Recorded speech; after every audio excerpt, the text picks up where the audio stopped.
Hi, folks. This is Mountain Man. I'm coming to you from parts unknown. I hope everyone's doing well tonight. It's nice to see you all. Just made the cat run away. But anyway, I hope you all are doing well and having a great evening. I'm once again simulcasting on Rumble and Utizzle, and I appreciate everybody that showed up tonight and everybody who watches the live stream afterwards. So we got a new type of jet that's been announced. Isn't that funny? Right after Putin makes his big announcement about a missile that can travel the globe. But anyway, we're going to get into that. We're going to get into a lot of other stuff. I want to explain my thumbnail picture too. Looks kind of wild, doesn't it? But I'll get to that. But what do I do while we're waiting for people to come in and figure out what they want to have while they watch the broadcast? I don't know, a cup of coffee or a cold bruja or whatever you want, a glass of wine or gin and tonic. No, that's summertime drink. Just go ahead and get you a bourbon. But anyway, I'll go ahead and play some videos. We'll be like butter and get on a roll. Chicago's a mess. You have an incompetent mayor, grossly incompetent. We have a governor that refuses to admit he has problems. Everybody knows how bad it is. This open borders nightmare flooded our country with fentanyl and with people that shouldn't be here, some of the worst people on earth, and illicit drugs decimated American communities and left us with the largest law enforcement challenge in our country's history. Presidents say they have had enough. We need to invite President Trump in. We invite the National Guard in. You know, we've had 254 deaths in 233 days. And for anyone in our community to say people are safe, that is an outright lie. They need help badly. Chicago desperately needs help. We don't want to lose Chicago. We're going to lose Chicago. We want to save these places. We're going to lose it. We're not going to allow this kind of savagery to destroy our society anymore. We're stopping it one by one.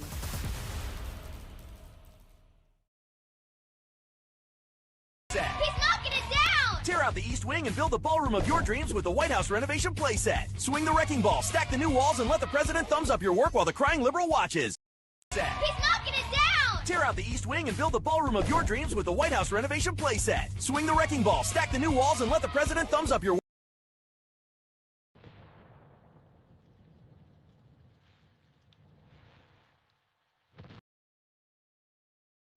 That's happening in the United States of America.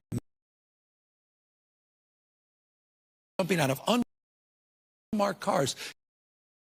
Zero accountability happening in the United States of America today. People ask, well, is authoritarianism, you're being hyperbolic? Bull, we're being hyperbolic. If you're a black and brown community, it's here. Question of the president for us? You're fired! Storm zone. Yes, sir. I'm wondering what storm you're talking about. They have unsuccessfully tried to take down the wrong person. He's absolutely going to come back with full vengeance the next time around. Now think about what 4 years of a retribution presidency might look like. Our Constitution really does give the president tremendous power to destroy. This will be something we could never have imagined.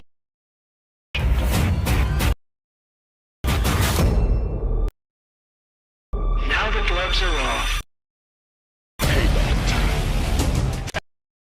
Some of Trump's close political allies told him they overhaul DOJ to investigate every radical DA and AG in America for their illegal, racist enforcement of the law. The deep state is destroying our nation, but the tables must turn and we will quickly destroy the deep state. We know where the bodies are buried. There are a lot of people out there that have done some very, very evil things, very bad things, I would say treasonous things against our country. People that have done such harm to our country. I've been looking at them for a long time. He could order the investigation and prosecution of individuals who he sees as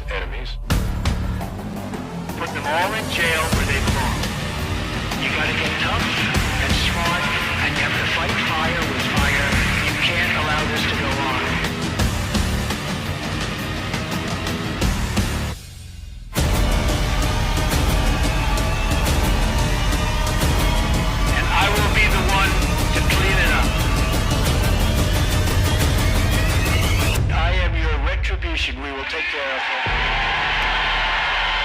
We will take care of it.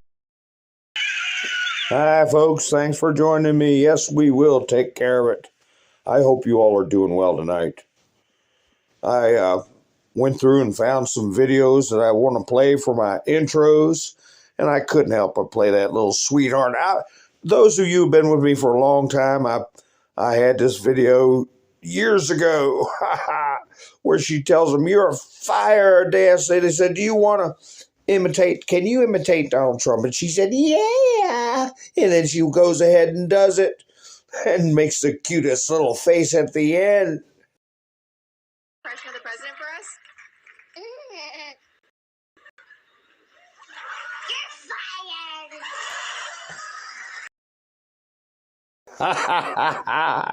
And that's what it takes, folks. That's what it takes. That's when we engage. When the people have spoken, and they have spoken 3 times in a row, and we've caught them all. Who all's joining me tonight, I wonder? Angel, nice to see you. And Sissy, Miss Mindersu, Darla, Randy, Robin, nice to see you. All right, Todd's here. Angel's here, let's see. Ann, nice to see you, Ann. All right, Elva. What do they always say? In the house. Who's in the house? Bill's in the house. Nice to see you. Robin, jet lag. All right, everybody's filing in. Well, I saw a video with, who was it? Who was the press secretary, the guy? What was his name? Ari Fleischer, I think his name is. He was doing an interview on Fox News, and I'm telling you, for those of you who have been with me for a while, he talked about exactly the things I've talked about for years, about nullification back in the day. John C. Calhoun, you all remember that? Andrew Jackson, his big regrets, 2 big regrets.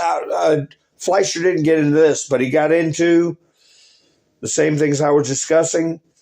John C. Calhoun, the right to nullify federal law, which led to the Civil War, secession, and then the Civil War.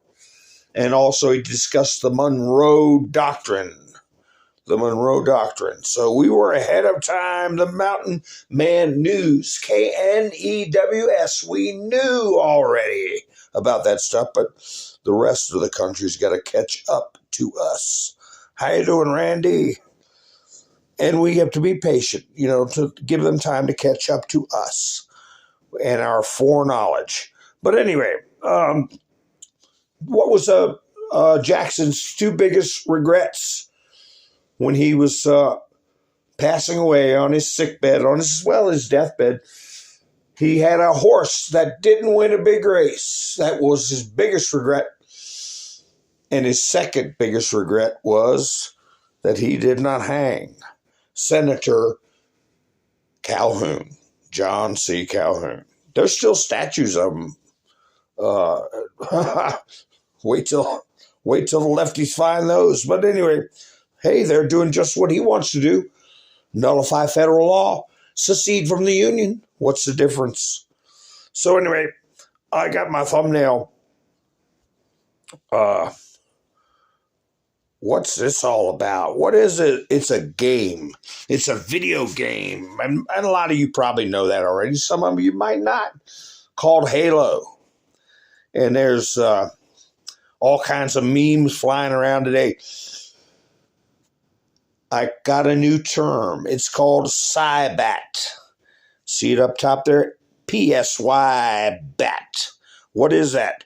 That's psychological combat. We've always used the term PSYOP, psychological operations. But you're talking about episodal things. You're talking about things that are segmented, Okay, compartmentalized. This psyop, that psyop, like the one I've been mentioning that they're doing now. How many times you hear in their reporting this moment in time? What are we going to do in this moment in time? Subconsciously, people are building this urgency. This is the moment in time. Now is the time in the hour, right? So, but psychological combat is what we're in, and that encompasses all these psyops, all these compartmentalizations, all these segmentations, all piled together. It's a worldwide battle, and we're in the middle of it. That's why I put game on. But Trump is reaching across generations, okay, with his operations and what he's paying attention to show people that he is a consequential president and making a difference. He's even reached into the gaming world, which we got people who are hooked on these games or play these games or call themselves part of the gaming community. They're in their 40s all the way down to tweens and 12-year-olds and 11-year-olds. So a lot of people were putting up different memes about, and they use this game Halo. It's a character that has a sidekick engaging in battle across, I guess, the cosmos or whatever, fighting a group known as the Covenant. And so anyway, but that's what they're using. But Trump apparently brought some kind of deal to the table in the tech world. This is one of the memes that's going around. Xbox and PlayStation shaking hands. Trump again being shown as a negotiator and a deal maker and a peacemaker, right? But reaching out, as I say, across generations. So anyway, that's why I put it on my thumbnail. We're in the middle of psychological combat. And everything that they put up, every day they put up stuff, is being involved in this battle for not only the hearts, but the minds of the people.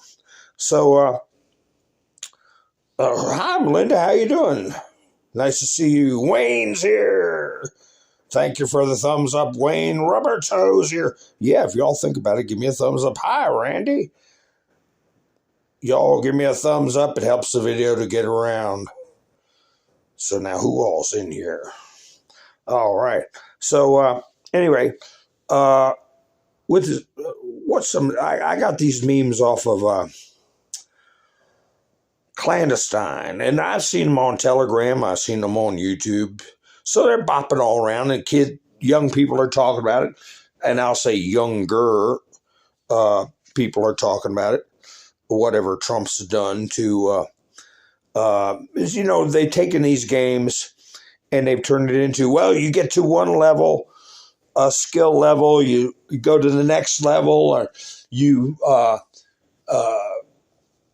in the past, you would play a game and it would to get to the end, it would take consistent play or continuous play to the end of the game would take you 40 hours, of gameplay. You'd have to have a memory card, and because you couldn't remember all that on your own, you had to have a memory card. Now they have it where you get to a certain point in the game, it's like they tell a story also. The game is a story. Well, you got to log on and pay more money to have part of the game sent to you or sent to your computer so you can continue to the next level. It's a and if you want to play the next, you're playing on an Xbox, which I don't know what those things cost. It's hundreds of dollars every time they come out with a new one. Some of them bopping up around $1,000. I don't know. Then they come out with another part of their game, and oh no, that one's not available on Xbox. You have to go to PlayStation. So then you go out and buy a PlayStation. I don't know how those people on EBT cards can do it, how they can keep up with Xboxes and PlayStations and $60, $75 games And I don't know how they do it, But hey, the main thing is they're eating right. We'll get to them in a minute, here in a minute. But so, whatever is being worked out, I don't play video games that much, but it's big news in the gaming world. Here we go. Trump is shaking hands with, I guess Halo is the most famous game. What was the other one? World of Warcraft or something like that. And another combat game. I don't know what it is. But anyway, so Trump's all the way on this other side of the world, meet with the Emperor of Japan. And while he's doing that, the internet's blowing up with gaming memes. And of course, kids are going to be like, what's going on here? What happened? And click in to find out. Here's the original that I used for my thumbnail. But I lightened up Trump's face so you could see it. But that's the aura of the game that you see when you play Halo. It's got a certain aura to it. Maybe they'll start a game, call it Aura. Better give me credit for it. I want some royalty checks if you do, okay? But anyway, you never knew who was out there listening. They give them a big idea, right? So, we're back to the thumbnail. Okay. Awaken Trillium's here. Nice to see you. Gino, nice to see you. All right. So, of course, people who have been paying attention to the 17th letter, this came up. This is official White House. Okay. Power to the players. And there's Donald Trump, dressed like Halo, okay, or the combat character in Halo. And he's got a number on his chest, 117. I didn't go to that post. I might have to do that. I might have to go to that post. On the boards. You all know what I'm talking about, right? No, put the letter in the chats. You spell it C-U-E. But anyway, I'm inclined to think that that means the number one person at the letter 17. Does that make sense to you all? And I don't see any other messages, except they said it was sent at a particular time. And I think it was 10:40. Let me see. Yeah, 10:40 was the time. Whoa, I didn't get those letters blacked out. But what this is, if you go to 10:40, if you use their clock, it says the New York Times put out an article about Trump and the QAnon conspiracy. Said, here we go. And the board itself said, would you believe they called the White House for comment before publishing? And remember, I said the question's going to be asked at some point as to who is behind the 17th letter. I don't prescribe to the fact that they posted at 10:40 meant go to post 10:40. Maybe it did. I'm more in the camp of he's number one at 17, right? Hi, Benjamin. How you doing? So anyway, a lot of little stuff going on here. November 6, 2017. It's getting deep. Oh. 117 is wild. November. Oh. I'll have to look that up, Miss Minshew. I'm confident, though, things are going along as intended. Aren't you confident of that also? Uh, and while this is going on, here's Trump meeting with the Emperor of Japan. I mean, this was, I don't know what time it was, our time, but he left Malaysia at about 7 o'clock this morning. And as I always ask, what were you doing at 4 a.m. or 7 a.m. or whatever time Trump's out there doing things? And people, especially the left, I say tongue in cheek sometimes, but sometimes not. They're in the fart sack, and he's out working for us. What the hell are they doing while he's out at 4 o'clock in the morning dealing with world leaders? But anyway, here he is meeting with the Emperor of Japan. In Tokyo, Japan. Light of the fact that he is going to be meeting with Chinese President Xi Jinping in just a few days from now. Yeah, I think it's a really powerful image, and this is a demonstration of presidential power. When the president travels overseas and meets with our most important adversaries like China, as well as our key allies like Japan, it's a powerful demonstration of the power that our country holds in the world. The president is making an extraordinary trip here and hitting on all the key issues, the key national security issues for our nation. Japan, ally in the Pacific, we've got extraordinarily close economic ties, and we rely on one another to deter China from aggressive action in the region. So this is a really important image and important for the president that he's getting out and making. Yeah. I'd like to see somebody try to take my food too. Be throwing down, that's for sure. But there's Trump meeting with the Emperor of Japan. And so you went there, Miss Miller. So I didn't have time to go by there and look at it. 117 is getting wild, getting deep. Yeah.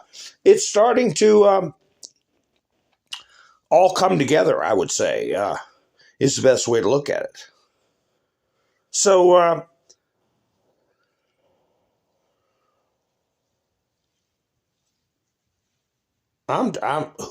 somebody's trying to stir up these EBT people, but you got Virginia has taken care of it for this month with emergency funds. Was it Alabama also announced that they were going to cover the EBT shortfalls through state funds? And I think one other state, but they are pushing. They have been pushing people toward panic, even though it's now the Treasury Department did put out a notice. There ain't going to be EBT stuff coming out from the federal government. So that's official as of either last night or today.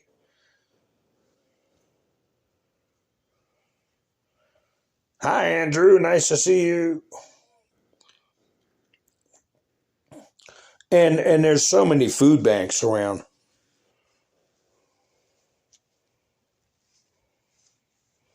Oh my gosh, sorry to hear that, Melinda. You know, speaking of drugs, somebody gave your neighbor some drugs. This is disheartening, but it's reality, okay?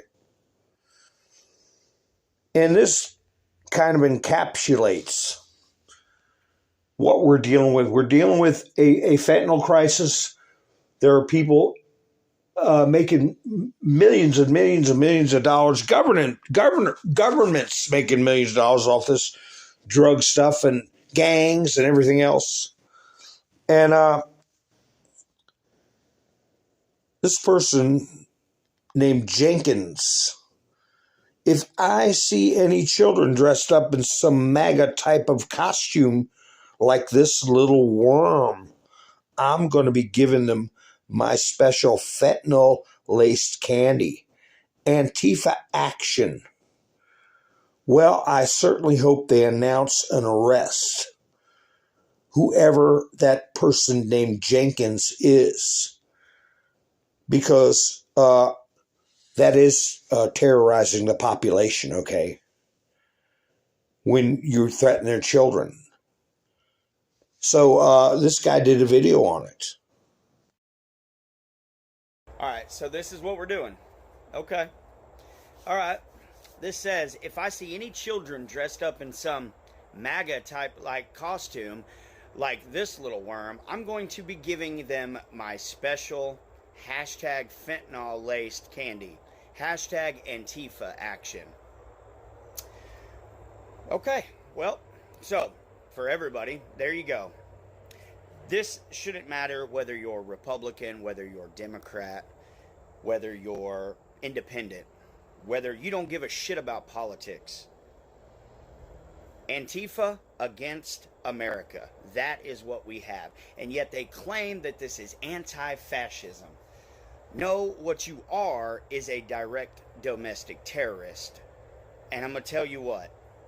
You're going to start opening a can of worms that you don't want. I can assure you. So, here we go. Right there it is. That harkens back to what Donald Trump said about this unrest. He said, well, they don't want to get the conservatives upset. They don't want to get them started because it'll be a little bit more than they can handle. And this guy's going the same way. You know, it's a battle right now for the minds. We know it's a spiritual battle, but it's a battle for the minds. And, you know, if you've lost your flipping mind, how are you going to straighten out your spirit? So that's why I've got this up from Ayn Rand. And not a lot of people are familiar with her. We're a more mature generation. A lot of you are familiar with the work of Ayn Rand. And some people pronounce her name Ayn, but fascism and communism are not two opposites. I've always said that. Same suit, different bow tie. Same smell, different Johnny house. But two rival gangs fighting over the same territory based on the collectivist principle that man is the rightless slave of the state. And the question is, with these Marxists, they've already answered in their heads.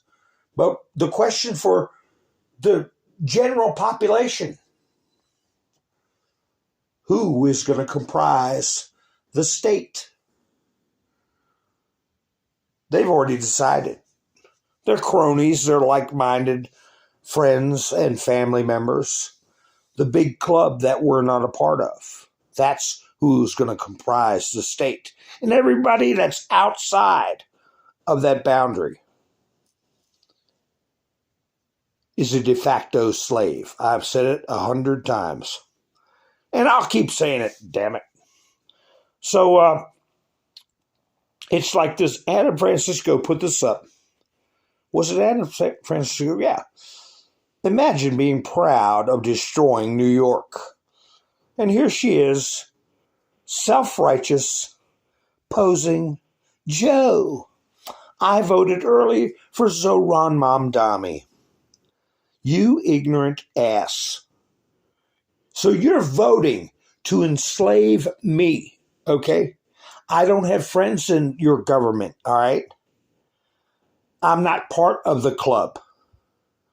That means I'm going to march to their tune, okay? Because that's what you're voting for. You don't even realize it. You're so ignorant. So it's hard to be what Thomas Jefferson said it. The greatest threat to democracy is ignorance of the masses. So you might want to get a screenshot of Ayn Rand there and just put it on your meta page. Say, I'm just going to leave this right here. Because a totalitarian society relies on a citizenry bereft of freedoms. Here we go with Thomas Jefferson. Another thing for you to put on your meta page. Let me see what's going on in the chats here.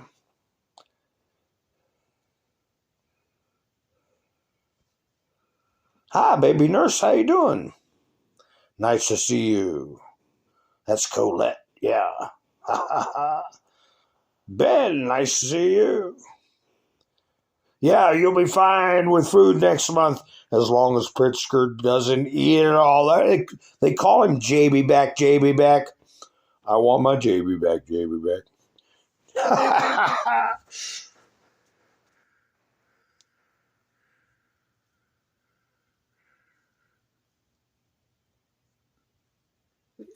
Yeah, you run out of other people's money. That's what Margaret Thatcher said, isn't it?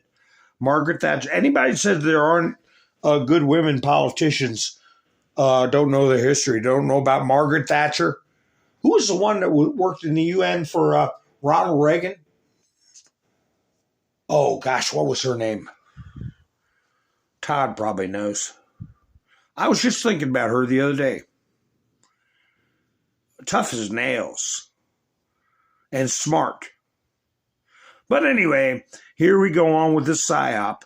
You know, the one that really got him was that Harry Sisson getting crap dumped on him. That really got him worked up.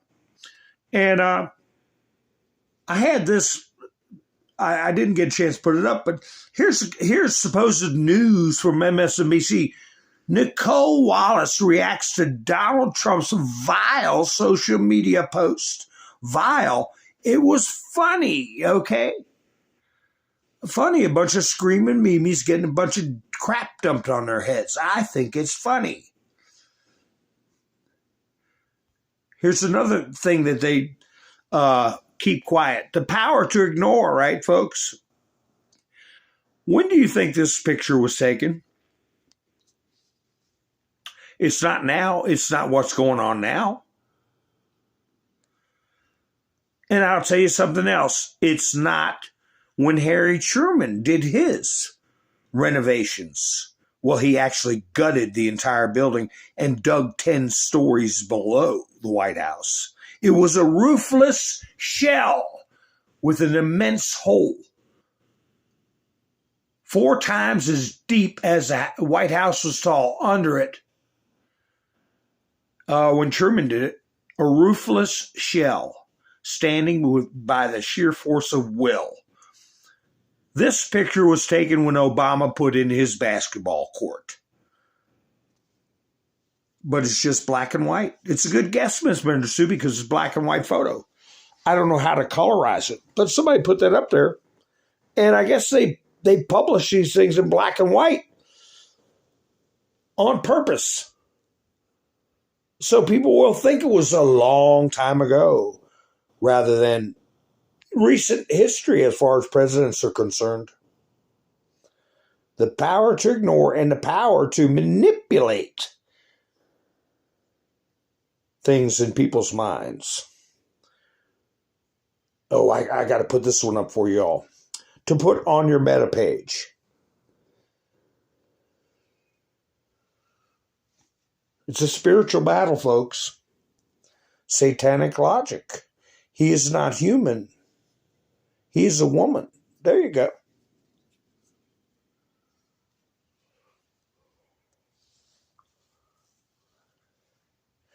Oh, a Google account. I got a friend who owns an apartment house that was built before the Revolutionary War. The Revolutionary War. Built in 1750 something. And it's got like, I don't know, 8 or 10 apartments in it. I've worked on buildings like that many times. Many times. But as you can see there, Thomas Jefferson said, if serving in an elected office ever becomes a career, corruption will surely follow. I think he nailed it.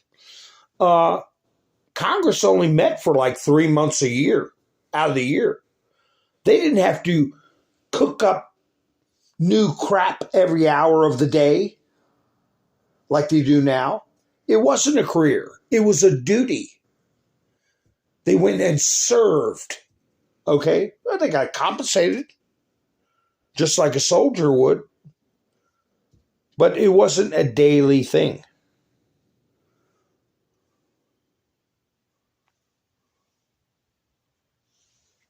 Here, since I got these pictures, I'll put them up. September, this is what they're putting out now, getting everybody riled up. September 26, 2025, there's an aerial photograph. What do they show? October 23rd, 2025.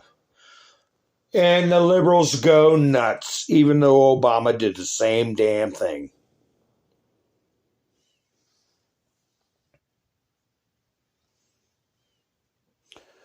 Yeah, vintage is 20 years or more. Antique is 100 years. That's the... so the New York Post even put this out. Getting people right before, after. You know, it's not that big a deal. The footprint doesn't suit. Okay? Plus they have to soak the whole site with holy water. Make sure it gets down in the ground real deep. But anyway, we're going to get back to this stuff of the day that's going on through the day. Here we have, I should have put my title about Milei in Argentina. He really mopped the floor with the Marxists in Argentina. Yes, TDS is extremely real. But anyway, here, let me get with some of this.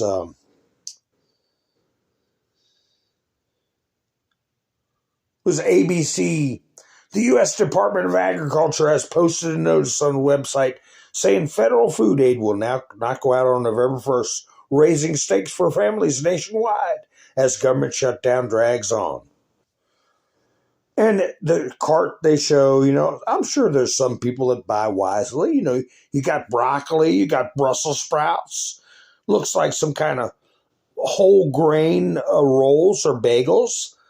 Toothpaste, rice, Prego. Yeah, usually it's full of ho-hos, yoo-hoos, and ding-dongs. But let's just say that they all eat healthy. Make everybody happy. I remember seeing a video. I was going to, this was like 3 years ago.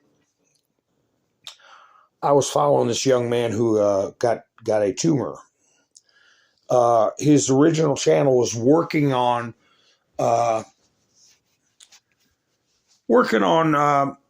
mowers and tractors and cars. And he had a YouTube channel, and he got a very aggressive cancer. It's sad. It's a sad story. But as his tumor advanced, he ended up, of course, he wasn't able to work. He got assistance, and this was probably about 5 years ago. He started getting packages of food because he qualified he was,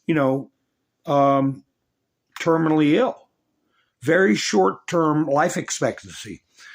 And I'll get a screenshot of that if I can find the videos, because it's been a while. And there was a picture of Trump on the box.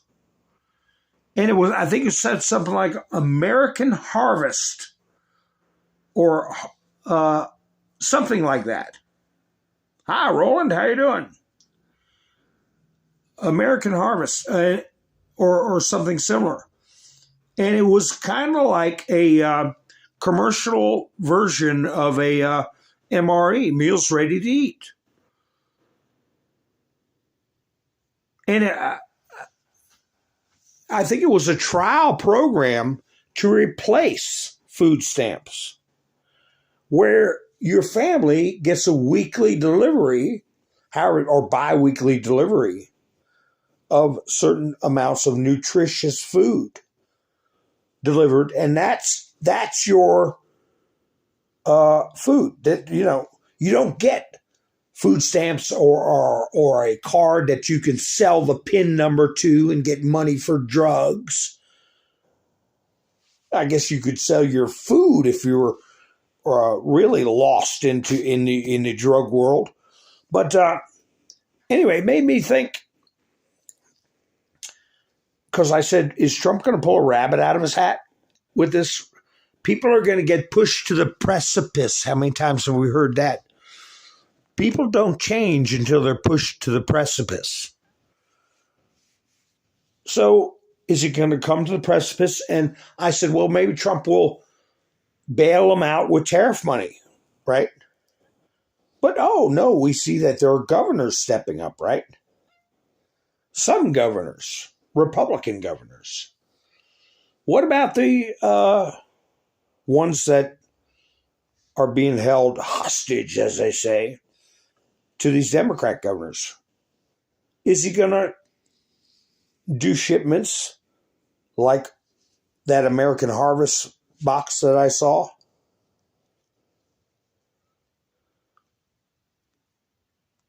Chuck Schumer put in a resignation letter. Remember, we were told to keep an eye on resignations, or people who don't run for office or step down because they have submitted and will do as they're told. We also know that if you go to December 1st, that is indeed the magic date where there can be massive layoffs, hundreds of thousands of people getting laid off. And there ain't anything anybody can do about it. Talk about trimming back the government. A bunch of do-nothing jobs.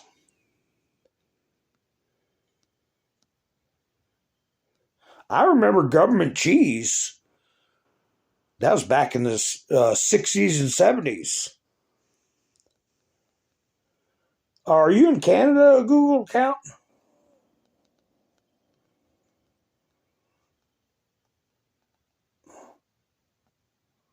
Or no?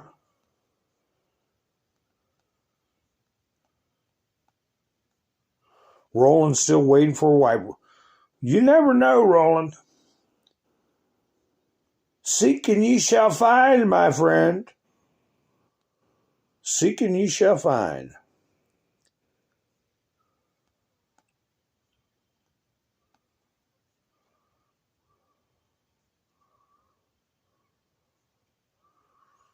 Oh, you're from, Pennsylvania. Okay, yeah. Government cheese was a big thing, yeah. People was even selling government cheese back in the day. Taking advantage, just getting it because they could get it. They didn't really need it.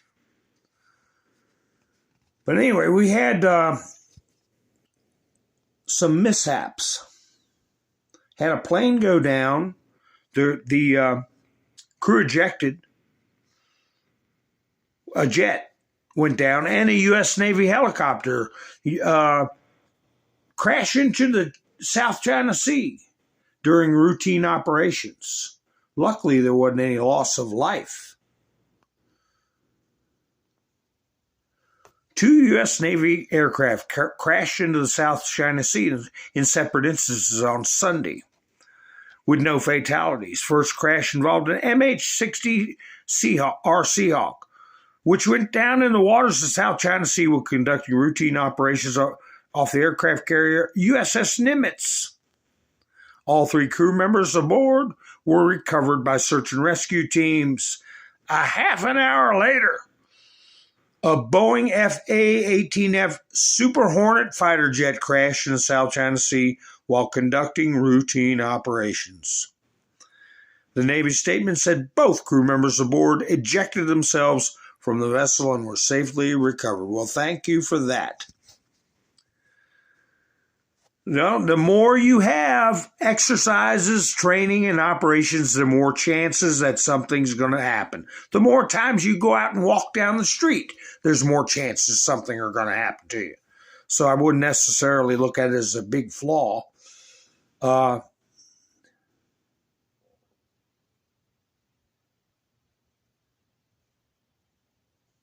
Ivan. A big block of cheese. Yeah, that was real cheese too, buddy. Real cheese. There was a lady up the street. I mean, this was years ago, 50 years ago. She'd trade hers for cigarettes. Didn't like cheese. But anyway.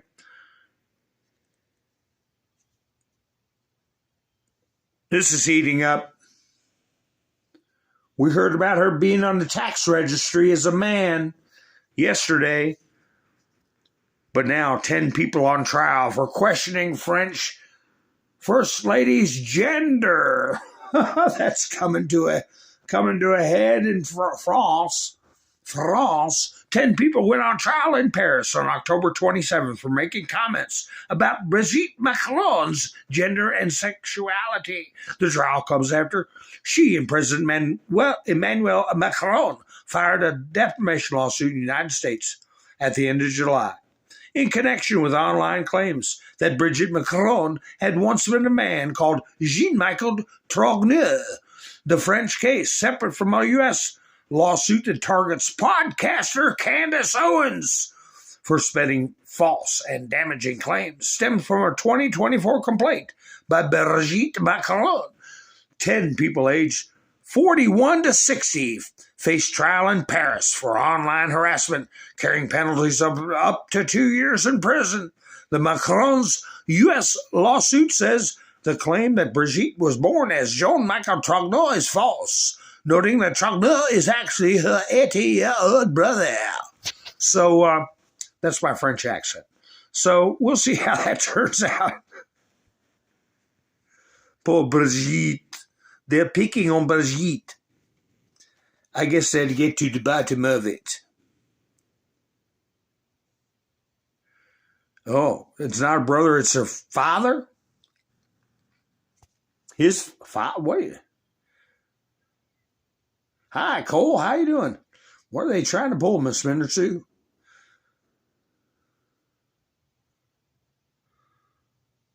So, what do you think Trump's going to be caught flat-footed by the CBT thing?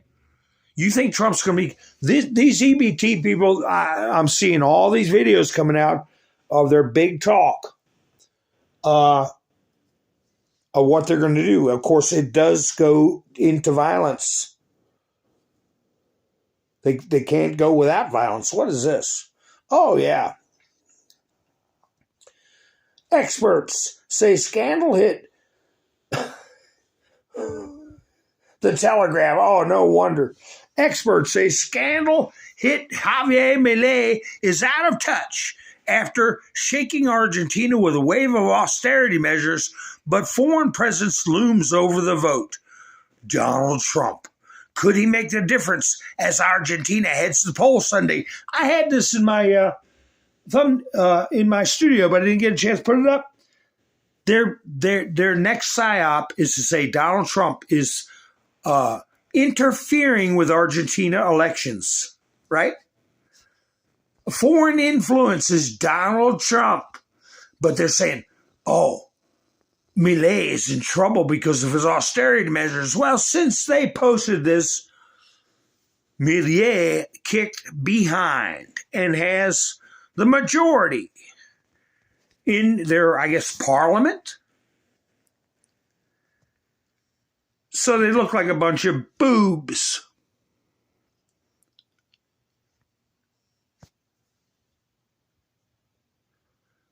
Here's Rick Scott talking about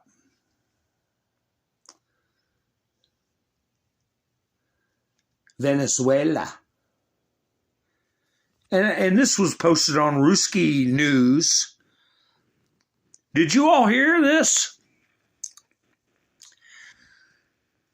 And he's going to say something that I have said for years towards the end. Those of you who've been with me will catch it. I have said for a long time what was going to happen to a certain country. Anyway, here we go. If I was Maduro, I'd head to Russia or China right now. Because? His days are numbered. Something's going to happen. Whether it's internal or external, I think something's going to happen. The firepower that's off the coast, right? This is an armada. This is a lot of U.S. forces. Are we about to invade Venezuela? I don't think so. I mean, if we do, I'd be surprised. What do you think removing Maduro would signal to other socialist regimes in the area? It'll be the end of Cuba. America is going to take care of the Southern Hemisphere, and we're going to make sure that there's freedom and democracy.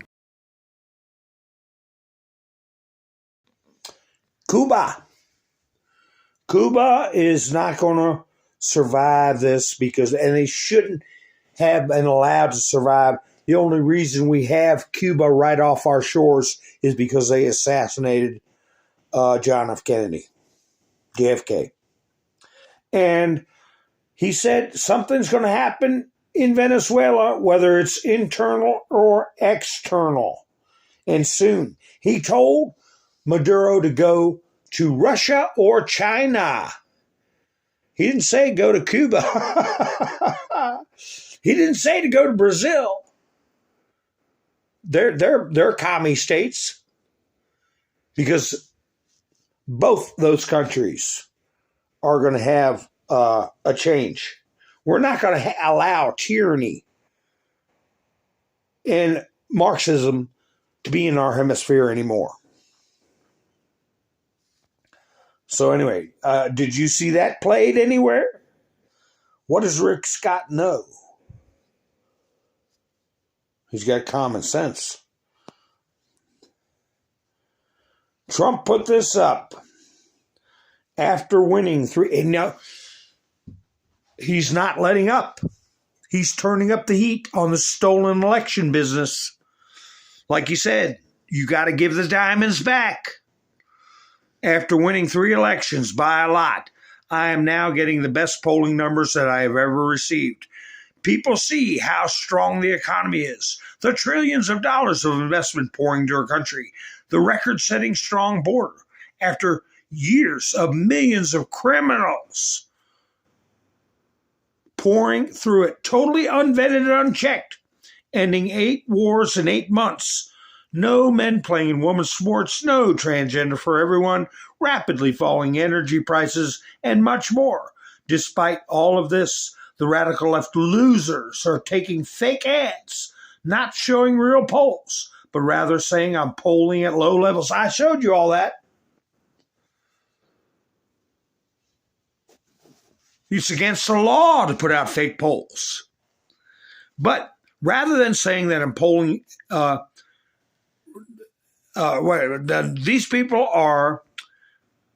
are the people that I've been beating for years and am continuing to do so, but by even bigger margins. These ads should not be allowed to run because they are fake. Well, you got to choose your battles. We got some stuff coming up with these governors. Somebody's going to get the business. I'll put it that way. Somebody's going to get the business with these governors. And possibly mayors, okay?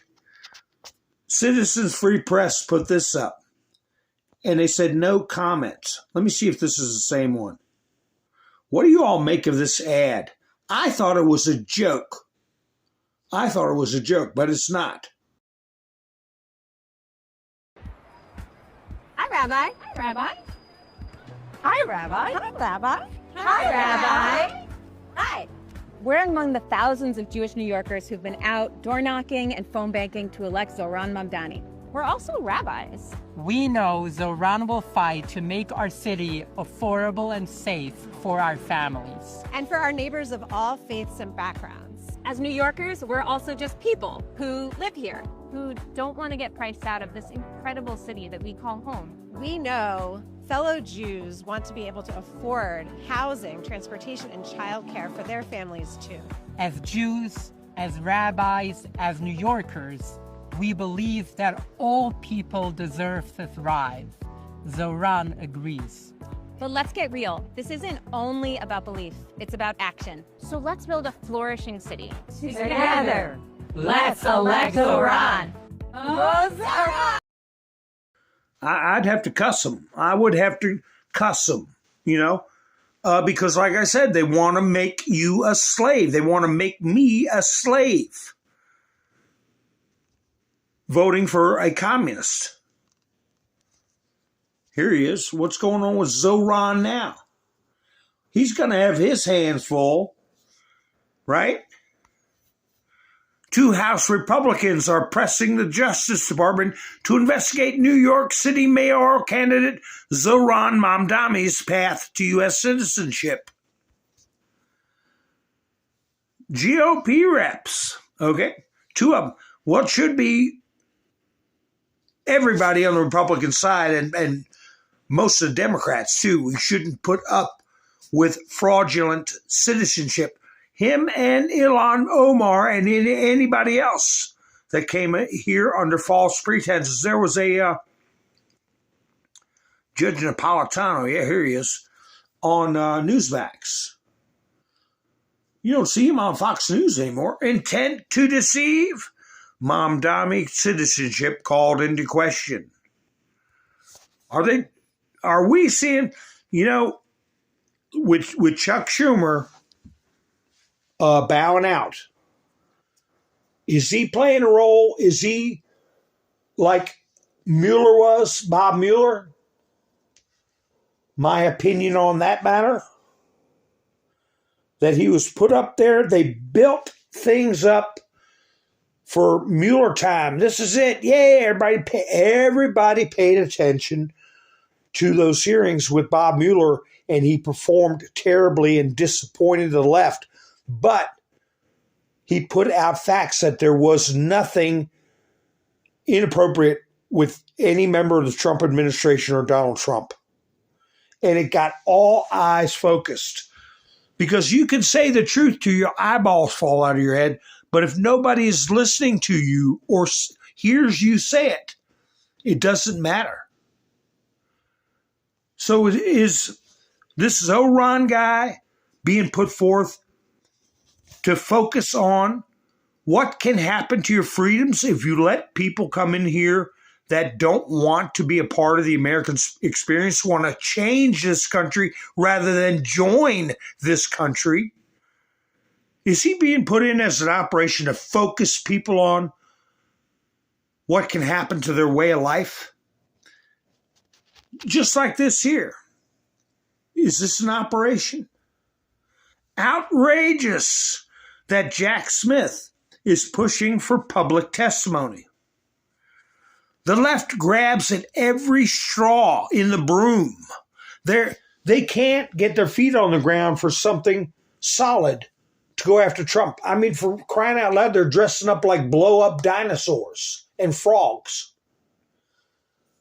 So if Jack Smith dangles something out there that he's going to publicly expose something on Trump, and it goes in the record, the congressional record, and the networks tune in, and these loony leftists tune in, and Jack Smith pulls a Bob Mueller and does a political Hindenburg in front of the world.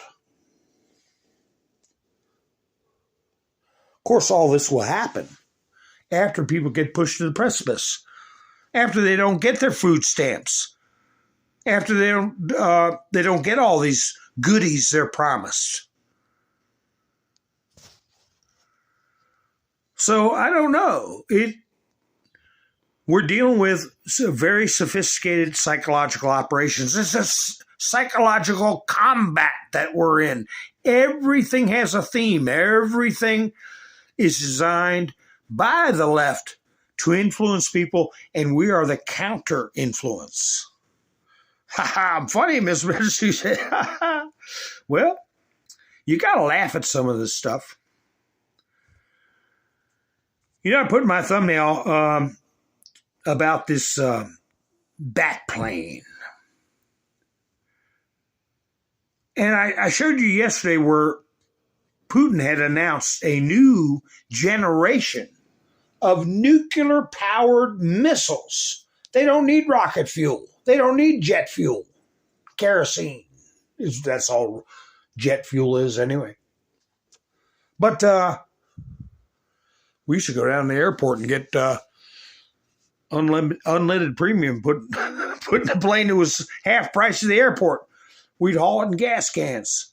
But anyway, Trump responded to that rocket thing. We don't need to fly 12,000 kilometers to strike Russia, Trump said. This is from Ruski News. They don't play games with us, and we don't play games with them. We are not worried about their Burevestnik missile because our nuclear submarines are already off the coast of Russia, Trump said.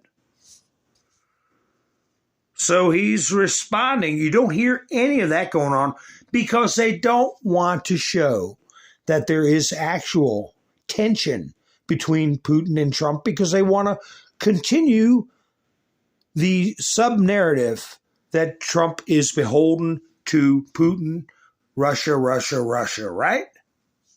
They spend a lot of money on that psyop. They don't want to let it die. So anyway, meanwhile, also, on top of what Trump just said about the submarines, get a load of these puppies. What are they? Looks like something out of Halo, doesn't it? What they are. American Batman. Fox News put this up. A San Diego defense company says its new AI fighter jet could outsmart a Chinese first strike. Excuse me. And it's set to be combat ready by 2029. The X-Bat can take off vertically, fly thousands of miles, and fight without GPS or constant comms, but to survive when the first shots are fired. Yeah, that's what made my antennas go up. Survive when the first shots are fired? That means a doomsday plane. When there's cyber warfare, everything goes down. You don't need GPS. You have pilots that know how to navigate the traditional way with mechanical equipment, a bubble horizon finder, a altimeter, okay, and the stars even. You don't need GPS.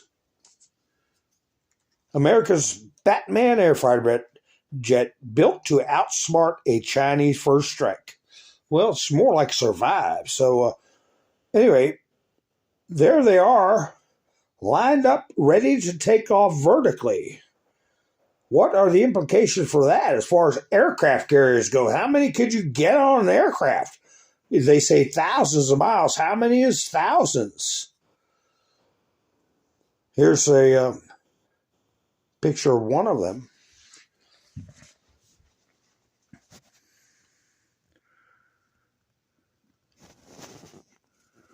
A Google account. You can't have driverless aircraft if they take down the internet. It can't navigate itself. I guess it could. Well, there's artificial intelligence isn't nowhere near the capabilities of a sharp mind. Nowhere near it. Garbage in, garbage out. What's this now? Oh, this is sad news here. Deputy who was shot while responding to a call in Rancho Cucamonga has passed away. How does this happen? A domestic dispute. Remember I said a lot of cops say they'd rather stick their head in a beehive than get involved in a domestic dispute? A San Bernardino County Sheriff's deputy was shot in the head while responding to a domestic violence call in Rancho Cucamonga. Has died. Sheriff Shannon Dickus said. The slain deputy, identified as Andrew Nunez, leaves behind a wife and 2-year-old daughter. And the sheriff said the couple were expecting. I wonder what the background on that bunch was, at whose house he went to.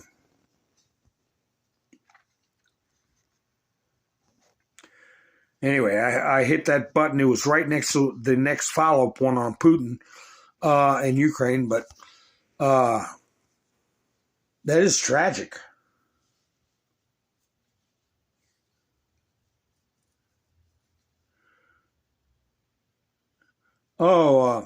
Pre-cached GPS unit. Remembering roads, yeah. Well, when you're flying a jet plane, roads don't. Well, where we're going, roads, we don't need roads. Well, the old VFRs are still up that they've been using since the 1940s. I had one on my boat.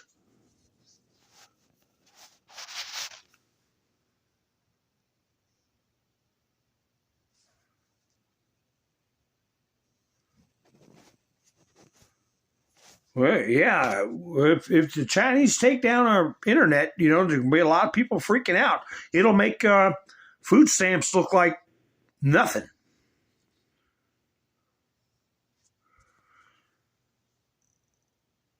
Let's see.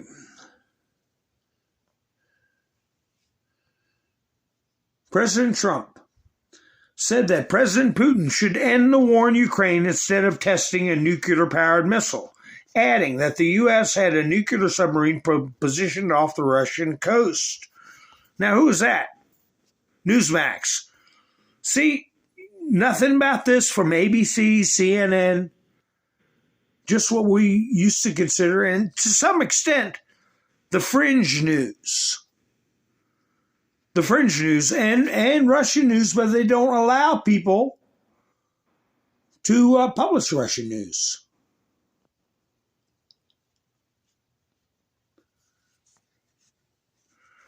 Oh my goodness, this story here. They're not going to report on either. Wait a minute, where's the body of that story at? Let me find it. Right here. The Sun. Soldiers wanted inside Ukraine's recruiting crisis and how a journalist was forced into army at checkpoint as some men hide to avoid war. A Ukrainian soldier cracked a joke after taking his journalist friend away. What's that all about? Well, the Sun journalist recounted how his trip to Donbass was disrupted due to the mobilization of the interpreter and driver along the way. Mobilization means he was conscripted. They jerked him out of the car. Usually when we say we're British, we are met with a smile or welcoming cheers, sometimes even a salute of Boris Johnson before waving goodbye.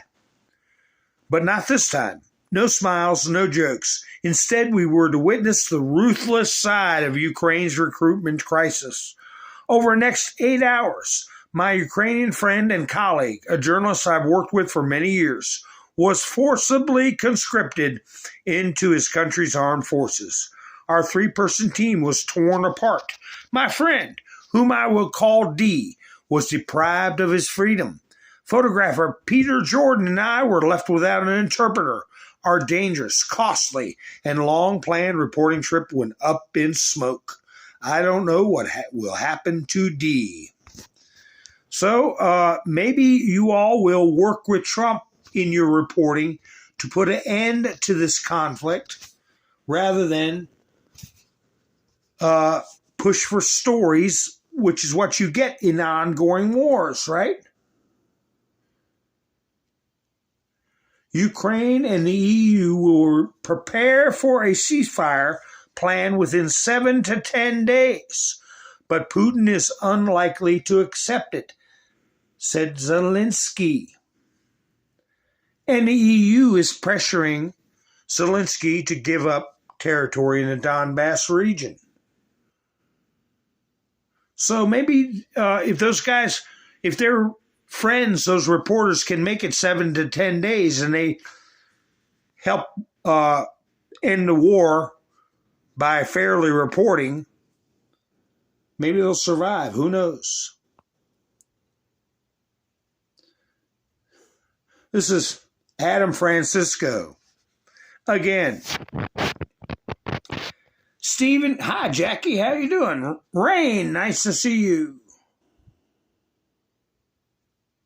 That's right, he's subject to a conscription. Hi Melvita.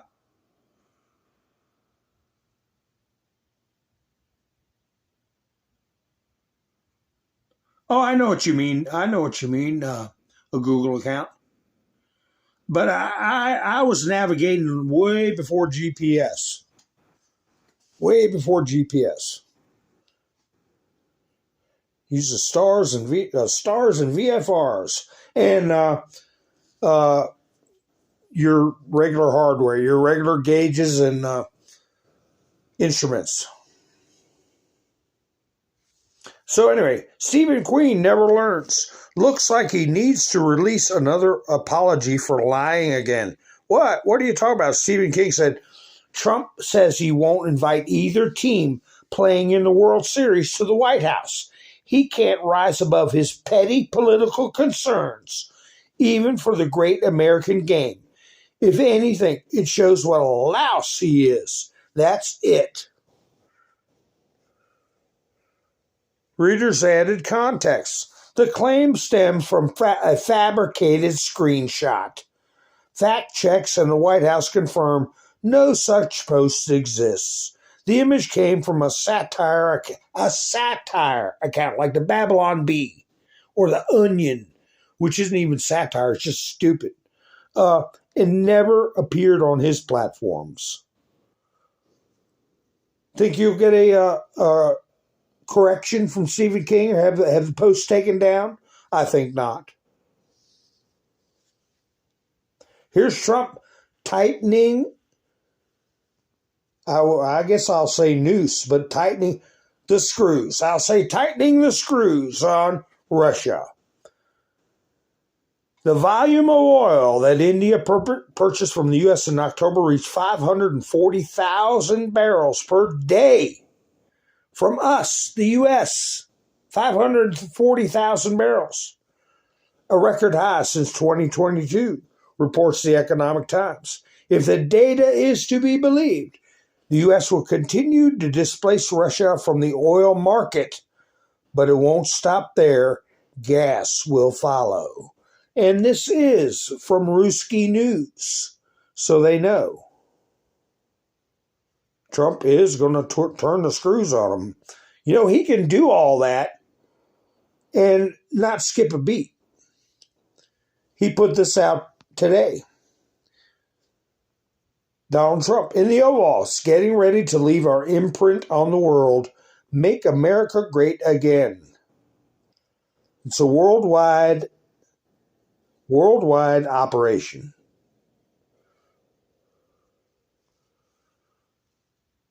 Very well thought out, very well planned out.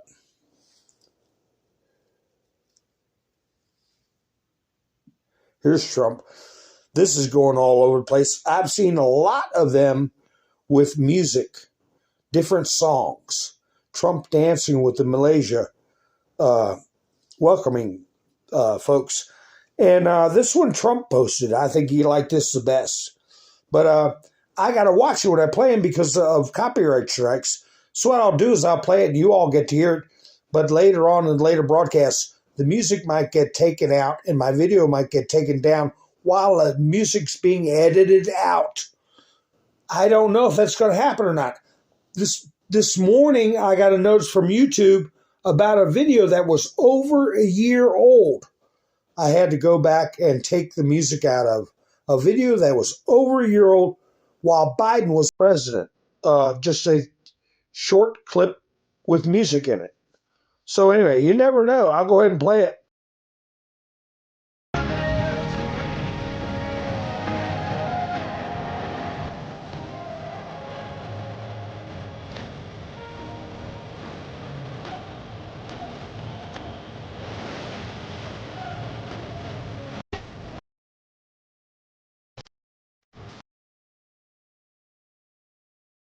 Haha, just a few seconds of a little bit of dance, and people go crazy around the world. He's connecting with the people he always has.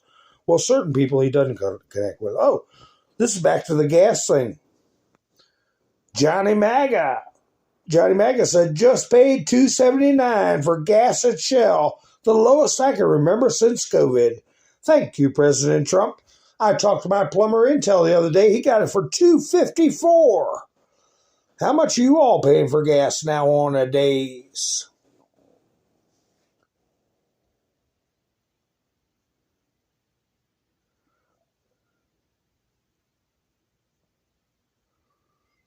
Yeah, that's right. You need to move around a little bit. Awakened? That's right.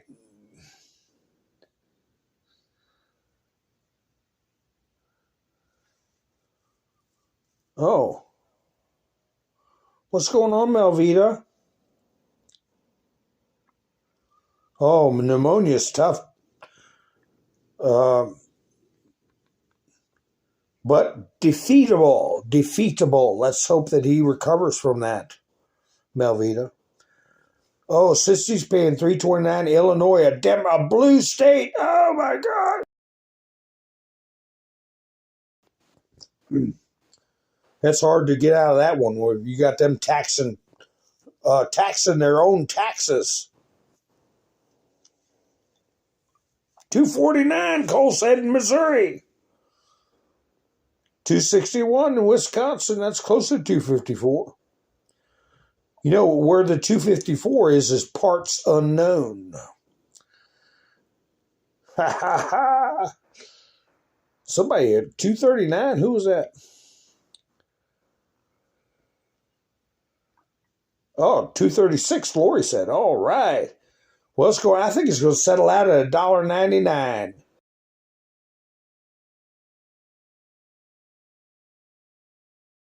When all's said and done, it'll be $1.99.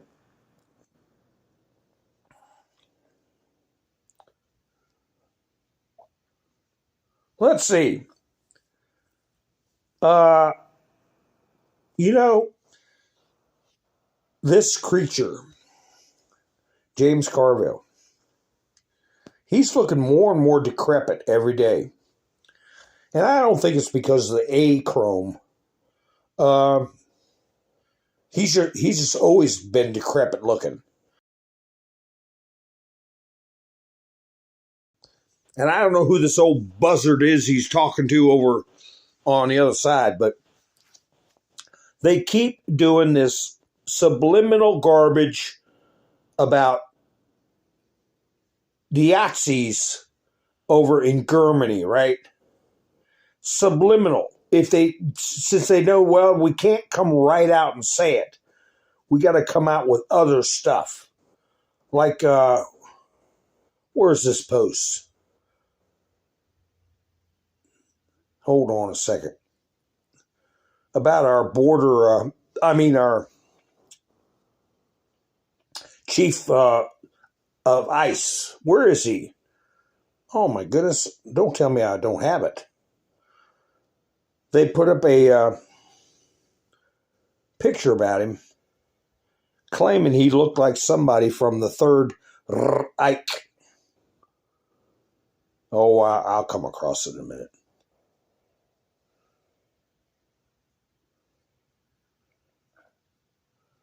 Oh my! Well, let me go ahead and play this. What he's doing here is he's discussing what the French did once after the World War II. I mean, the Germans occupied France, and Let me see if this is the picture. No, that's not it. Wait a minute. That's the idiot that put out a bounty on Pam Bondi. We'll talk about that in a second. And some of the French girls. I mean, you had 19, 20-year-old soldiers. You had young ladies over there. Here's the picture I was talking about. The attorney Andrew Branca put this up. Gregory Bovino, Border Patrol chief, looks like the man I'd want defending my wife and children against illegal migrant third world invaders if I were for some reason called away from home. Because Andrew Branca's always packing. He's a big Second Amendment guy, right? Well, this is the picture they put up of him. Because he's got a black leather jacket on. And he's got a pretty tight military haircut. This character, Michael McLean, here's the guy in charge of Border Patrol in Chicago. Yesterday, he threw gas at peaceful protesters. Peaceful protesters, my eye. They were throwing rocks at him. And he got called into court today by some dizzy, dopey judge that needs to be reprimanded or removed. We'll find out what happened with that. What does he resemble to you? And again, they use black and white, okay? Black and white to subliminally confuse the era and the time, okay? So what Carville's talking about, and I was talking about when the Germans occupied France,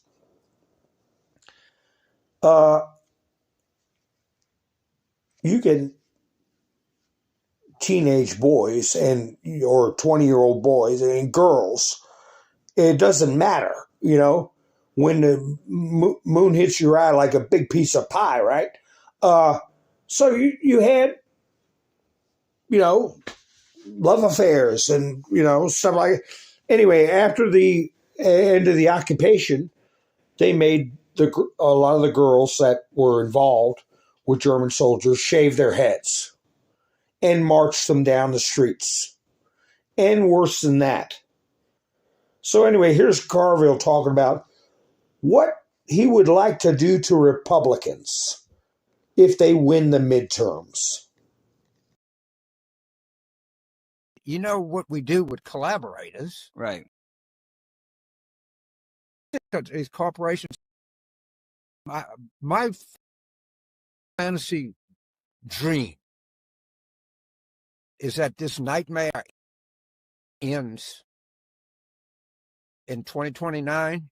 And I think we ought to have radical thing. I think they all ought to have their heads shaven. They should be put in orange pajamas. And it should be marched down Pennsylvania Avenue. Disney and Paramount. He's one of the most repugnant, arrogant louses that you'll ever meet. A repugnant, obnoxious individual. And whoever this old buzzard is, he'll say, well, I won't argue with you. I agree. Yeah. Whatever his name is. Paramount. I don't disagree. Some people have contracts. I mean, I don't know about Lockheed or something like that. Okay, a little bit, but the people that unnecessarily bent a knee to this guy, no way, no way. And the idea is you have to pay more because you did this, because it is the only way that you're going to discourage future collaborators in the United States. Yeah, because, James, as we know, one thing we know about a bully, if you give in to a bully, that's not it. That's not the end of it. The bully doesn't say, okay, fine, it's all. The bully comes back for more. And he will always more. And those law firms collaborate. Collaborate with who? Thomas Jefferson? George Washington? Abraham Lincoln? Who are you talking about collaborating with? You're the collaborator. And wrap yourself in an American flag. if they think they've seen the end of this, they're crazy. They have not. It's a moral judgment. Yeah. If you bend a knee to a criminal tyrant, and that's what he is. Understand, he is a criminal. 34 convictions would have been a lot more, okay, if they... He is a tyrant. Tyrant. He's a criminal. Every judge, every prosecutor, every attorney that participated in those cases against Trump should be punished and lose their law licenses and be removed from the bench. Your operation was a criminal operation. And the president, so-called president you work for, Bill Clinton, belonged on a sex offender registry for what he did to Paula Jones. It wasn't about Monica Lewinsky, but it's liars like you that get the people to believe that that was the case, when what Bill Clinton did was assault Paula Jones and exposed himself criminally. So you got your damn nerve calling Trump a criminal. He has no use for democracy. He has no use for the values of this country.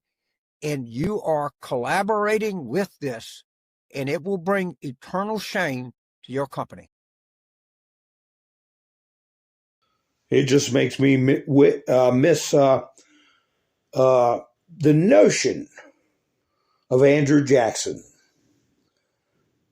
where somebody like him could get a whop across the face and be called out for a duel. Andrew Jackson, he did duels. Anyway, here's Mike Johnson telling it like it is. And this is a thing, again, Fox News, you don't see this being played on ABC, NBC, MSNBC, CBS, none of them. But this is exactly what the shutdown is about. We're supposed to pay for illegal aliens, give them benefits meant for American citizens, and we're not going to do it. This is what the Democrats in the Senate are demanding to reopen the government. They want to give $200 billion in health benefits to illegal aliens and non-citizens, paid for by U.S. taxpayers. That is in their proposal. They want billions in wasteful programs to be returned to foreign countries. So we stopped these things. They want to turn it all back on. They're demanding that we do all that to get the government open for hardworking Americans again. They want to give $500 million to left-leaning news organizations, and they want to cut $50 billion from rural hospitals.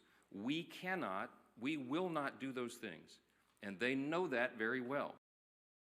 That's exactly right.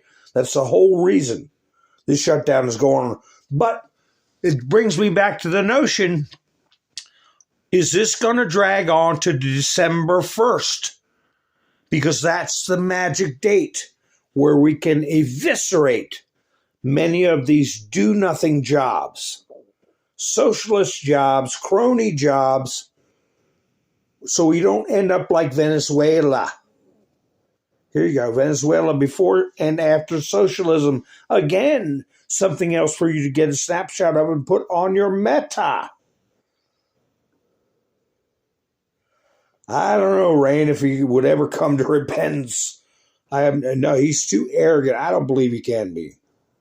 I don't believe he ever can. But yeah, you know,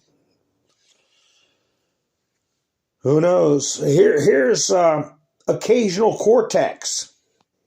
Look who's in the background there. You know, I listened to this and I said, I didn't know Alvin the Chipmunk was a communist. But anyway. Jews escaping Holocaust, Black Americans fleeing slavery and Jim Crow, Latinos seeking a better life, Native people standing for themselves, Asian Americans coming together in Queens, in Brooklyn, in the Bronx, in Manhattan, in Staten Island, in this country. She's going nuts. She's going, well, here's going to come vote for her. Here's her voter right here. protester. Get your outfit before Halloween. No kings. Get a blue wig, a 7XL. No kings t-shirt. Rainbow Crocs. Expired gym membership. DDS diagnosis. And a septum piercing. Adult costume.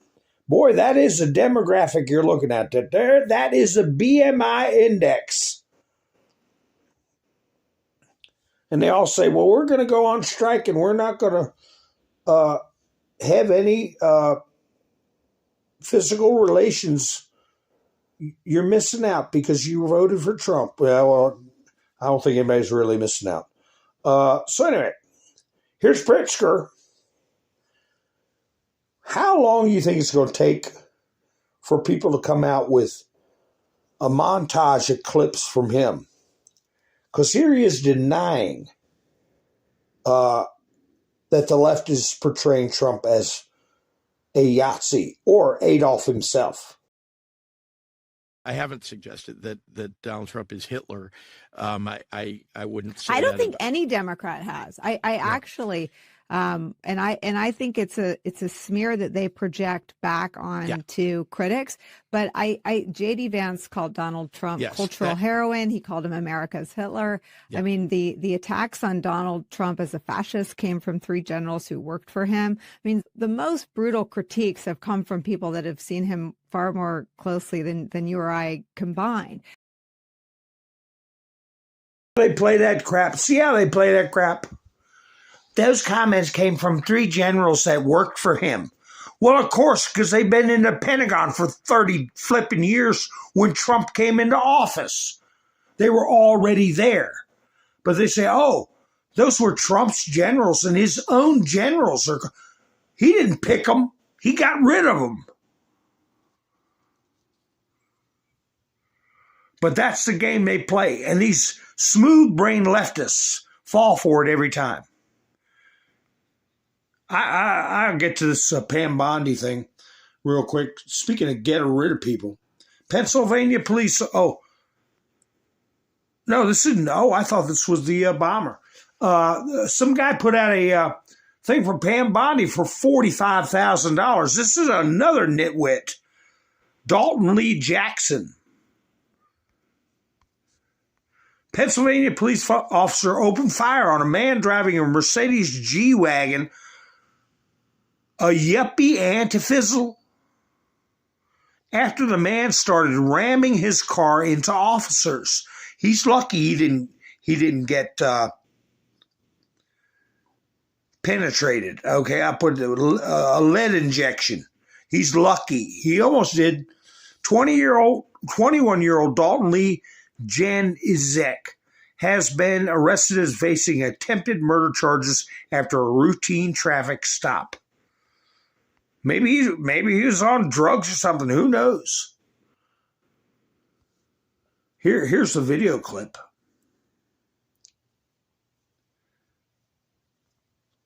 And happens quick. Watch.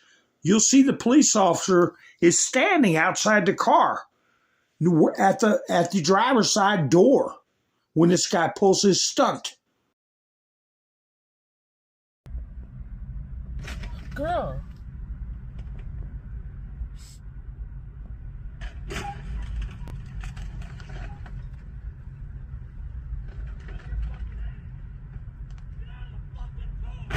Girl.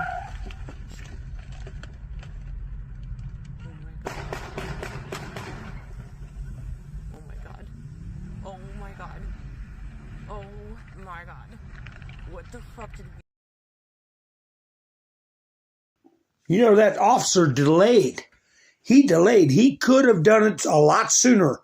He had a bead on him right through the passenger window after the car was rammed. And he delayed, and he did it, but he missed. But anyway, that was a $150,000 vehicle, every bit of that he used to ram that vehicle. What the hell? Spoiled rich kid, I guess. But anyway, this idiot that put out the a reward on Pam Bondi said $45,000, dead or alive. Preferably dead. Well, he's been arrested. Let's see what happens to that idiot when he goes before a judge or a magistrate. Is she going to say, or he going to say, well, he doesn't even have $45. It was just, it's not a serious threat because he doesn't have $45,000. Well, maybe he does. What if he's like this guy driving this high dollar Mercedes? I don't know. But anyway, it'd be interesting to see if they let him walk the streets. That's right. Make asylums great again. I have this stuff here for Malay. This is a big deal with Malay. Charlie Bileo, Argentina's year-over-year inflation rate. Look at in April 24, 292%. It stayed above 200 for 6 months. And then, or more than that. And now here we are, September 25th, 32%. And they're complaining. It says, afuera. The left is complaining, saying, Americans are starving and he's giving money to Argentina. The hell are you talking about? We're giving money to half damn Latin America and all these other countries, but they're physically staying here. We're giving them room and board.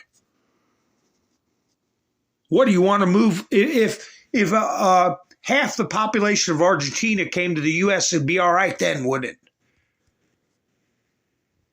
With a Democrat voter registration, then it would be okay, right? Here's Milei after the results came in.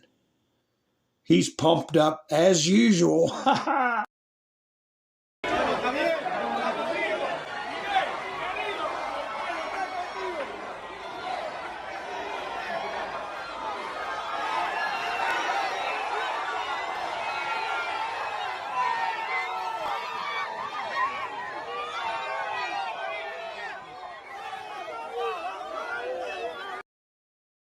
He's a man of the people. Boy, look at that security guard behind him. He's like, wow, he's freaking out. He's like, what am I supposed to do here? But, yeah, you better be careful because these damn communists, they're nuts. They're savage. They're vicious. They're like James Carville, okay? Devin Nunes put this up. Interesting platform the left will be running on. The Western Journal, talking about Eric Swalwell, demanded on Saturday that all 2028 Democrat presidential candidates pledge to demolish President Trump's $250 million White House ballroom addition on their first day in office, declaring, don't even think of seeking the Democrat nomination for president unless you pledge to take a wrecking ball to the Trump ballroom on day one. Oh, that's going to go over real good, just like dopey Bezos saying he was going to tear down Trump's wall. Here's another clip. Fake Tapper, okay, with Arnold Schwarzenegger sitting there. Listen to his not-so-subtle psychological manipulation with his words when he's talking to Arnold Schwarzenegger. As you acknowledged, this all started because of redistricting in Texas, and this was Trump pushing Republican-controlled states to throw out their current congressional maps so as to cook the books, so that it is less likely for Democrats to retake control of the House during the next year. Throw out the maps and cook the books.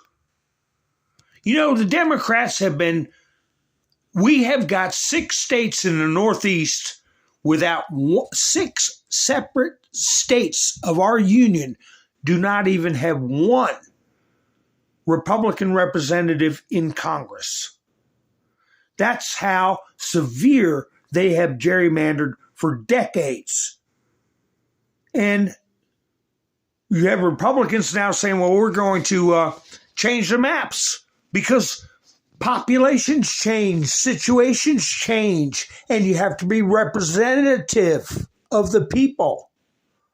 Oh, that's throwing out maps, like intimating waste, okay? And cook the books, intimating something fraudulent. Midterms. I mean, is it fair to argue that do you believe that the Republican Party is starting this? No, Jake. There has been gerrymandering going on for 200 years. There is such extreme gerrymandering going on that in a state like Massachusetts, it has like 40% of the people voting for Trump. They have 0 representatives. The Republican Party has 0 representatives sent to the House. Think about that. In New Mexico, if 45% of the people voted for Trump and voted Republican, and 0 is sent to the House, 0 representatives from the Republican Party. So there's gerrymandering, crazy gerrymandering going on all over the country, and we wanted to try to stop it in California, and we did stop it in California, and we went around the country. So I think this whole thing about finger pointing and saying they did it, so therefore we should doing it, that's not really the way to go.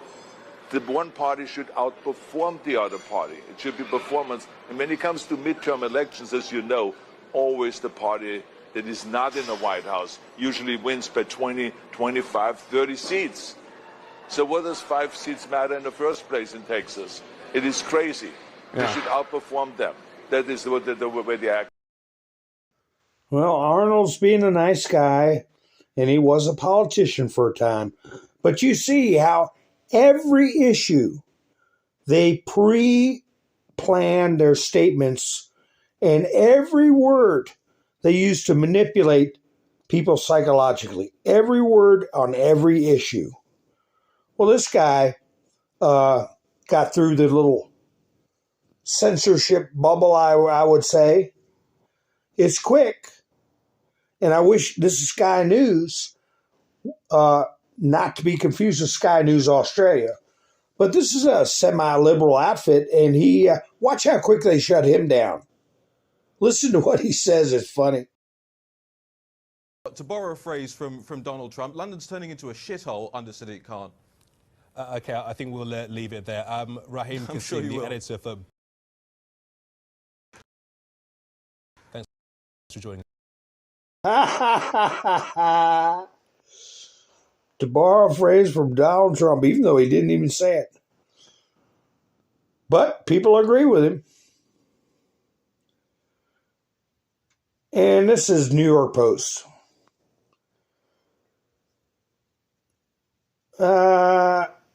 Okay. Ma'am, child, beware. New York City is no toy to hand over to a Nepo baby like Zoran. No, yeah, okay. But you need to tell it like it is. He's not a Nepo baby, okay? He's a communist. He's a jihadist commie, okay? Not a kid. What he's doing is very mature and very serious, what he wants to do to our country in New York City. But I guess, whatever. I'd be telling more like it was, more like it is.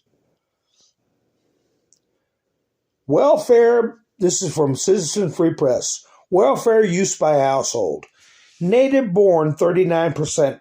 Naturalized citizens, 52%. Non-citizens, 59%. Almost 60% are not even citizens. 60% of non-citizens are on welfare.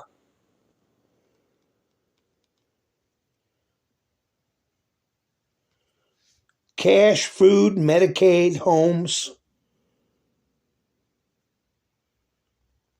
You know what? When my mother emigrated, she had to have a sponsor. She was a teenager, and she came over here on the USS Berlin, okay? She had to have a job. She had to have a sponsor.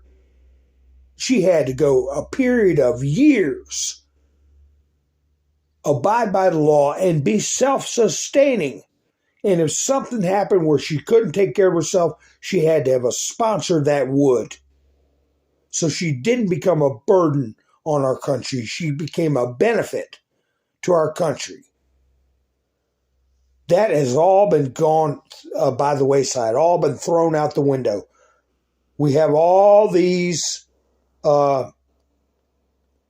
do-gooders that want to bring in every hard luck case. It's breaking this nation's back. It's stripping us of our opportunity, our resources. Javier Milei's party, La Libertad Avanza, is kicking ASS in Argentina. They got 40.84% of the vote. The nearest party got 24.5%, and everybody else was in the gutter. But let me tell you something. Adolf became vice chancellor of Germany when his party, the NAZIs, only had 22 or 23% of the Reichstag. That's a fact. So he's in a very strong position. And Scott Bessent said, what we were doing with, I don't know if I have that or not, what we're doing with Javier Milei was a matter of national security. He said that. I wonder if I have that. Well, I'll just read what I just said. That we needed to support him. And we did, and he won big. Oh, here's a picture I couldn't find of the Obama library. There we go. Scott Adams put this up. One of these is the Obama library, and the other is the North Korean guard tower. Yeah, put that on your meta. That ought to be good for some laughs. How many years they've been building that pile of garbage?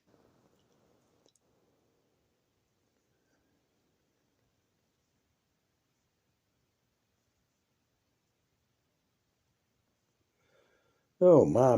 We're at an hour and 45 minutes. Here is the kind of garbage that the Democrats hang their hats on as far as hope.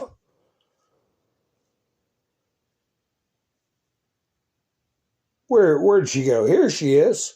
Look here. The future of the Democrat Party? ? Could she be the Democrats' greatest hope? Walsh's TikTok famous dog. I never heard her on TikTok. She looks like Greta Van Sustern's I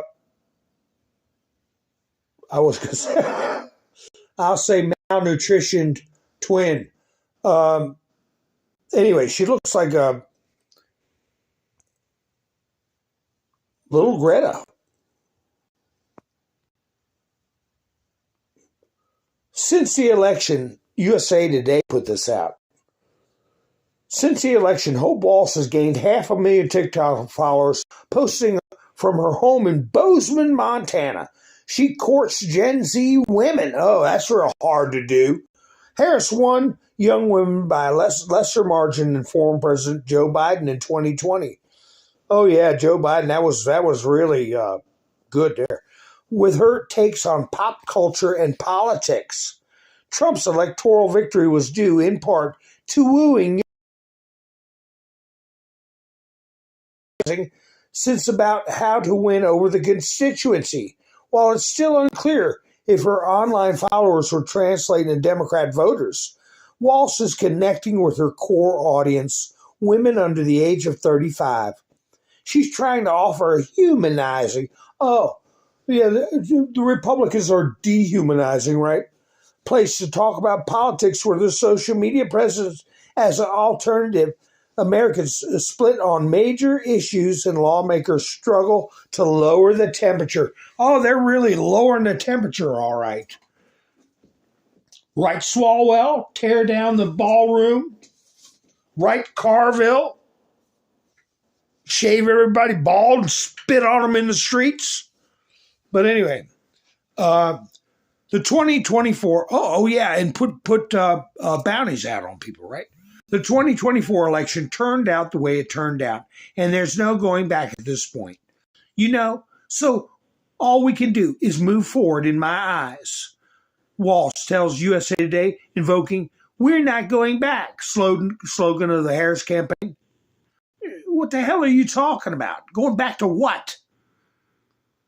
Giving away this country's resources, handing out citizenship like bags of popcorn? That's what you all were doing.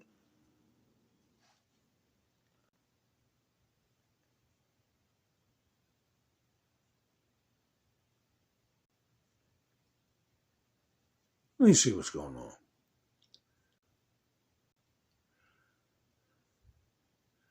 I'm just looking through the chats real quick. Oh, Randy's got 325 in Arizona. Well, I still think Arizona's going to be at ground zero. Things are too... Hi, Stanton. How you doing? Things are too quiet in Arizona, and there's so much corruption down there. And they were pivotal in that steal of 2020. I think they're going to get hit from... The Democrats are going to get blindsided.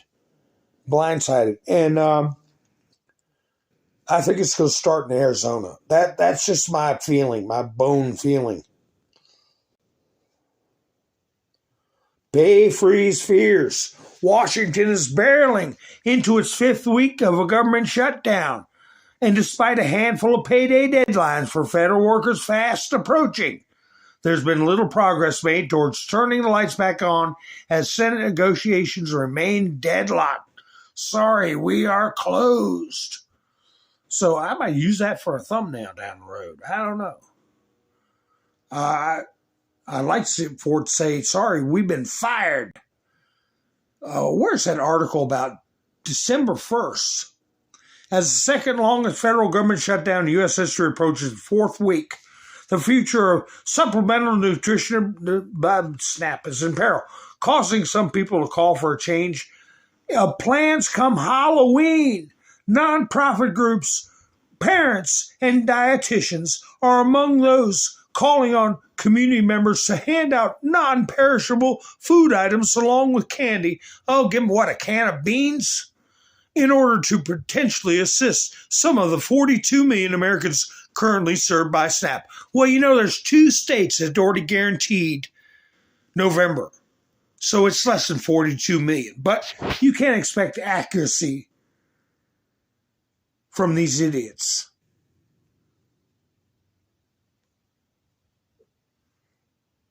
Give them a can of beans. Happy Halloween. So anyway, folks, I've got this video right here. I want to play for you all on the way out. Oh, I went the whole broadcast. And at the beginning, I asked you for thumbs up, but if you stuck with me this long, remember to give me a thumbs up. I do appreciate it. It helps the video to get around. And I also want to thank Mike and Bev for helping me out this week. I found this little clip right here that I couldn't find. Help me keep me from getting skunked. I said 3rd week last night, but it's the last week of October. Man, things are flying. But I do appreciate anybody who helped out with Buy Me a Coffee. I got a link in the description. You can go to Buymeacoffeemountainman, all one word, or copy the link and pay a visit and help support the channel. I do appreciate it. And thank you again, Mike and Bev, for helping out in this last week of the month. Keeping me from getting skunked. So anyway, and everybody else that supported me, I do appreciate it. But anyway, folks, I want you to enjoy this video, and I want to thank you all for spending your precious time with me. like Mark Levin said, our life is finite. It's finite. And every moment's precious. Okay? And that's why we don't need a government interfering with our enjoyment of our lives by trying to make their lives more comfortable. So anyway, here's a nice video for you all to enjoy. And I should be going live Wednesday. But if you're subscribed and hit the notification bell, you'll know when I go live. So anyway, enjoy this video. You all have a great night. I'll be seeing you soon. This is Mountain Man, over and out. So the NAACP is endorsing the liberal white woman in Virginia over the conservative Christian faith-filled black woman in Virginia for candidate.